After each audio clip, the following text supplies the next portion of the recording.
ជំសិនកៅថ្ងៃនេះខ្ញុំអាម៉ែរំលឹកទី76ការពារសំបើមចំបាំងដំបាញចំប៉ា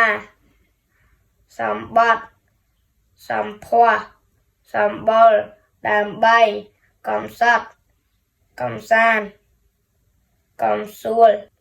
កំសោយសម្បោសម្បកផ្ទះសម្បែងសម្បកចេកការអានល្បា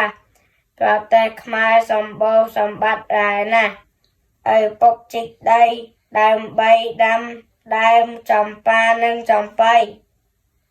សម្ផស្សនិងកំសត់សម្អាតផ្ទះសម្បែងការអាណិតរបស់ខ្លៃមីងសម្ផស្សមានសម្បូរស្រអែមហើយសម្បូរញាតិពីមុនមីងសម្ផស្សធ្លាប់រស់នៅកំសត់ណាស់មីងសម្ផស្សមិនខ្ជិលព្រោះគាត់ខ្លាចភាពកំសត់គាត់ខំប្រឹងតស៊ូដើម្បីឲ្យមានជីវភាពធូរធារឥឡូវមីងសម្ផស្សមានចំការ